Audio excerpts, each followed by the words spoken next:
Nondescript artists are not a new concept. Not everyone wants to be a superstar, nor can everyone be a superstar. But commercial success is not, however, related to being a nondescript artist. For example, Frank Ocean is not a superstar, but he's still a well-respected and distinct artist.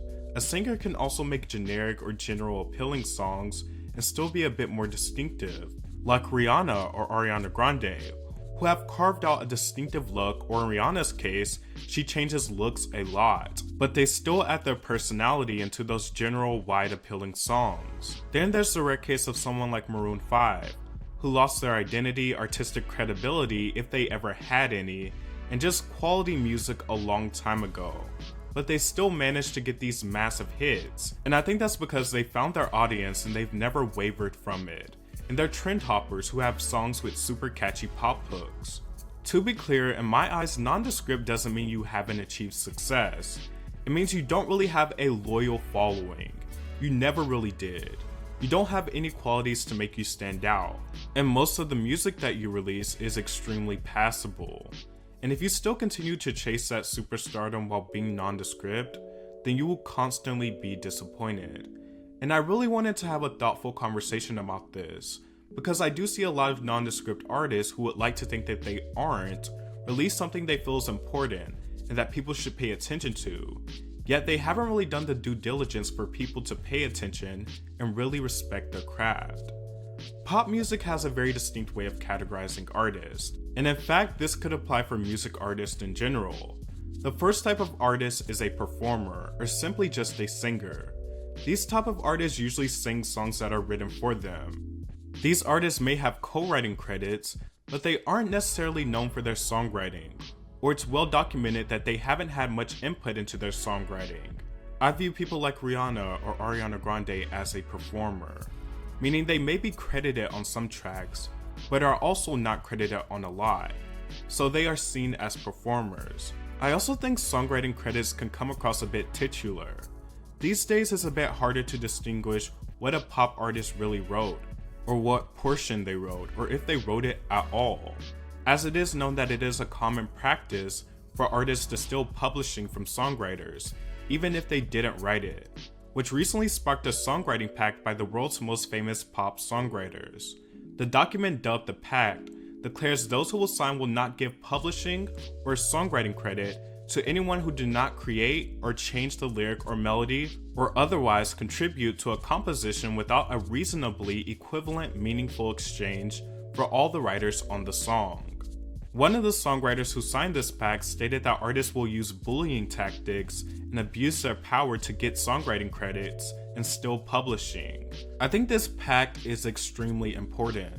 Artists today always have a story to tell about a song they wrote, but when you look at the writing credits, it's like 10 plus people, and it's like, no, you didn't write this song, you had a team of talented writers write it for you and changed a word or two.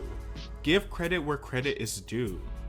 Of course, a song can take on a personal meaning and make you feel connected, but the talented team behind these songs deserve their rightful recognition and credit. Now back to the topic at hand. With general artists such as Justin Bieber, Selena Gomez, Shawn Mendes, and Ariana Grande, they don't really have a distinctive style of writing. For artists like Ariana or Rihanna, I know they both got more invested into writing later in their career. Notably, 2008's Good Girl Gone Bad had no writing credits from Rihanna, and on 2010's Loud, she's only credited on 2 tracks. It wasn't until 2016's Anti that she was involved in writing every single track besides the cover song Same Old Mistakes. Similarly, Ariana Grande didn't have a writing credit on every song on an album until 2019's Thank You Next, but neither of their writing really separates itself from the majority. I would say their voices, their diction, and enunciation or lack thereof, and just their sound in general, not so much the songwriting that sets them apart. As opposed to when you hear a Lana Del Rey, Frank Ocean, Lorde, or Billy and Phineas track, you can tell they wrote it because they have a writing style that is very particular to them, as opposed to the performers have songs that can simply blend into other radio hits. Which leads me to the second category, which is singer-songwriters. Singer-songwriters are artists whose talent mostly lies with their pen, such as Taylor Swift. There are performers like Whitney Houston, for example, who didn't write her music, but her talent was her voice and singing. And Taylor Swift is the opposite of that.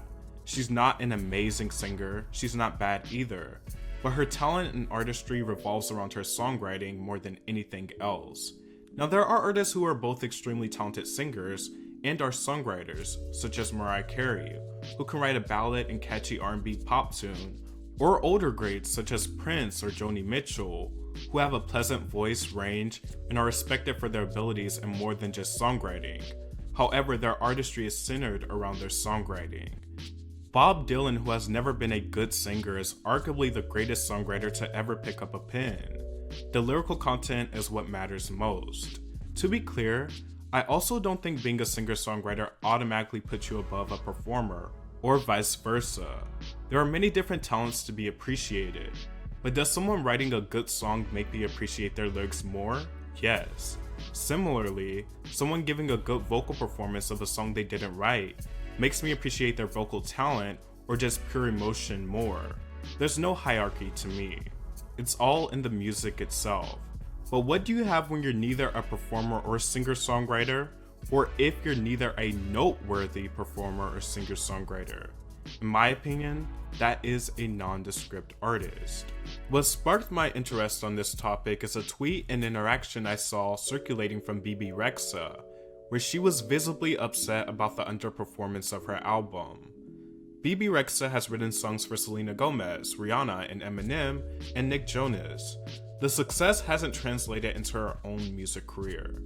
Bebe Rexha is an accomplished songwriter, but she's an example of songwriting that is particularly very general, perfect for pop radio, but not really specific.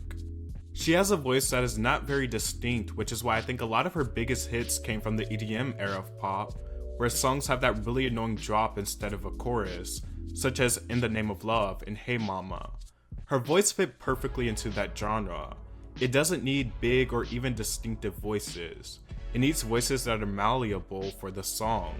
And if you look at the EDM hits during that time, the only voice that really stuck out to me was of course Rihanna, because she's Rihanna and has one of the most recognizable tones to ever touch pop music, even though some of those EDM songs had people trying to mimic Rihanna's tone. But more importantly, it's not Bebe Rexha's voice or songwriting that's solely holding her back, it's the musical content itself. Bebe Rexha has a lot of pride in her music, and she should. All artists should feel that way, but I think she struggles with wanting a radio hit or wanting to go as personal as she claims her music is, even though in reality it's never below the surface or above a cliche. She makes songs that I personally wouldn't recognize if they were played in a mall a million times. She also hasn't created a significant identity and lacks a niche. But I could also have it wrong. Maybe the music she's making is authentically her and exactly what she wants it to be. Bebe has been tweeting for a while addressing other users by saying, "Should I write a song for the haters called Flop? And I can talk about how I just bought myself $1 million house in Hollywood, cause you know, that's what flops do." In her more recent Twitter exchange, after it was revealed that her album Better Mistakes debuted at number 140 on the Billboard charts, she took to social media to express her frustration. "Upsetting," she wrote, "but I won't give up. My career was built on failures and not following the mold. I won't stop. I never have and never will. I still believe in this album, and I still will push." I will commend her and say that failure and especially flops is something no artist ever addresses or acknowledges, so she is quite brave for that. But she also claims her career wasn't built from following a mold when it has and always been. She makes music that is just general pop hits that appeals to what is popular at the moment, and that is reflective in the songs she's had that are actually hits. But I think in Bebe's case, there's always been more interesting people doing what she does better. I feel like she might lack some awareness when it comes to her music or the direction of her music career, which can feel a bit directionless. One song I do remember by her is the Meant to Be song with Florida Georgia Line, which was a massive hit and pretty inescapable during its time.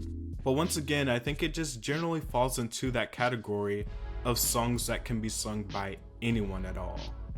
Another star, Selena Gomez, recently expressed her desire to quit music because she feels like people aren't taking her seriously or her music seriously. But how are you mad that people don't take you seriously when you haven't put in the work to be taken seriously? Selena benefits from being a Disney Channel X act, which attached some form of identity to her. Otherwise, her identity isn't too omnipresent. Her 2020 album Rare was a decent effort, but never quite landed. Selena has had glimmers of hope, such as Bad Liar, but never explored deeper territory. Not to mention her less than stellar voice, and for the most part non-specific songwriting. However, 2020's Lose You to Love Me was a step in the right direction when it comes to more personal pop for her. But she didn't really delve any deeper or build upon that. She's had a music career for over a decade, and has had no hugely significant improvements vocally, musically, or within her artistry, but she can provide a decent radio single here and there, and a decent song. But I feel like her frustration for people not taking her music career seriously is misplaced. It all falls onto her. I'm not exactly sure if nondescript artists lack self-awareness, are aware but feel like what they make is top tier, or just simply trying to chase another hit. But I think if you want to be taken seriously, you are very capable of making that happen if you actually value what you do. I think artists like this will find themselves in a very tricky predicament, even if they do have some hits or had some hits. You want your work to be respected, but the work isn't catchy enough or is just too passable for a general radio audience, and is not distinctive or interesting enough for a strong cult following that allows artistic credibility as well. Doja Cat, for example, started off with a spoof song called Moo, and transformed into a star that is recognizable amongst her peers, and she's pumping out music that is connecting with the youth, but also makes her stand out. But for pop stars who truly take a chance outside of the pop music world, or what have come to be the pop norms, I think Charli XCX and Carly Rae Jepsen should be the archetype for failed pop stars becoming smaller yet lively pop heroes. Instead of trying to keep up with what's trendy and achieving nothing but inevitable failure, they took a chance, got respect, a more loyal following, and artistic respect as well. Artists who are chasing hits in top 40s just to realize that radio does not want them will never progress outside of the bubble they've made for themselves. Charli XCX and Carly Rae Jepsen are examples of artists who deprioritized making radio hits, took control of their careers, and centered focus on their artistry. Carly Rae Jepsen is most known for her 2011 mega smash hit Call Me Maybe. Shortly after Call Me Maybe, Carly, perhaps with the help of her label, tried to replicate the success of the track. She had a few moments with songs like Good Time and I Really Like You, but with the song like Call Me Maybe that towered her, and also sort of plays into the novelty one-hit wonder act, it became clear that it was not something she would be able to replicate. Instead of continuously chasing those waterfalls, she reinvented herself with 2015's Emotion, becoming somewhat of an indie darling and gaining artistic credibility in the same period. The move was seen as very unlikely, a one-hit wonder evolving into something a bit more substantial, but nonetheless, it paid off. Carly Rae Jepsen has an extremely loyal following that supports her music and artistic direction while gaining critical acclaim. Charli XCX, on the other hand, has never really been a super typical pop star. She's never had uber success either. She's always been moderately popular. She has a very punkish voice and made these big summer party songs such as I Love It, Fancy with Iggy Azalea, and Boom Clap. In 2016, she began a transitional phase with Vroom Vroom. And after that, she sort of sprinkled what was to come from her in these general appealing songs like After the After Party and Boys. I would also like to mention that Charli is an accomplished songwriter in her own right. She co-wrote Señorita by Camila Cabello and Shawn Mendes, Same Old Love by Selena Gomez, and Beg For It, just to name a few. As time progressed, Charli grew even more of a cult following, and eventually transitioned into an avant-garde and hyperpop act. She is one of the leading figures within that genre. That doesn't mean Charli doesn't still make pop hits that are easily digestible to a wide audience here and there, but for the most part, she has cultivated a lane of her own, where she has afforded the opportunity to make a wide appealing pop hit, but also makes the music that she wants to. She's in a very interesting position where she can do both and occasionally does both if she wants to. Both of these artists are still pop stars at their core, who have either grown or transitioned along with their fanbase, while also managing to bring in a different set of listeners who might not have appreciated them before. Now that doesn't always translate to mega successful top 40 hits, but it doesn't have to because they have people who support their music and take their music seriously, instead of watering themselves down to get a hit, but still not getting any reception, or at least the reception they wanted. Ultimately, I think nondescript artists who want to be seen in a more serious light should stop chasing hits and watering themselves down.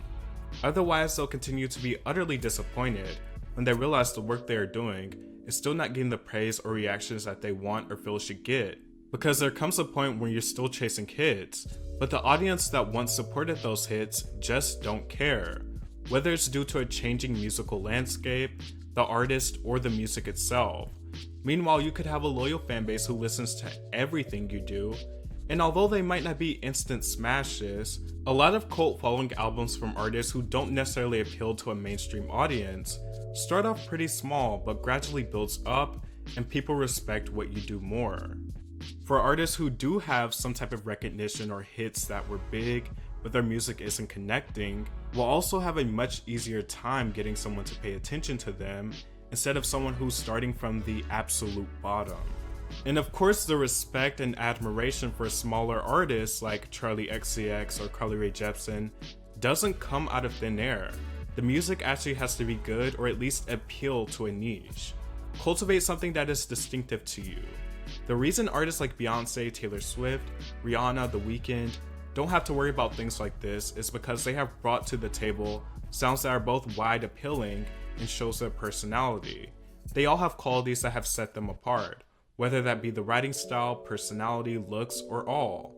Rihanna didn't have a hand in writing some of her earlier, most recognizable hits, yet she has still cultivated a sound for herself that is very her, which is why we hear so many Rihanna-isms on pop radio today. Her sound and tone have been very influential, and a lot of people have made some successful hits with her leftovers. And I say this to say that it's not necessarily about being the most talented vocally, or the most talented songwriter, or even being a songwriter or a vocalist. It's just about individuality, which is what nondescript artists lack. And I think some people may be like, well, that drastic change, letting go of top 40, might not be for everyone, it might not work for everyone, and I agree. Some people are just not those type of artists. However, I do think you can still work on a niche. Dua Lipa did an amazing job going from her first album to her second album, which completely reinvigorated her. She found a lane that was more distinct but also personally her. You can look at Rihanna as an example as well. Her first two albums were not major smashes, she was written off as a one-hit wonder, but when Good Girl Gone Bad came around, she completely leveled up with catchier songs, a distinctive look, and a personality that could not be ignored. And if you want to take it further back, Janet Jackson's Control is really the standard when it comes to transitioning into a more distinct and respectable artist. Her first two albums flopped, and with her album Control, she completely changed the game.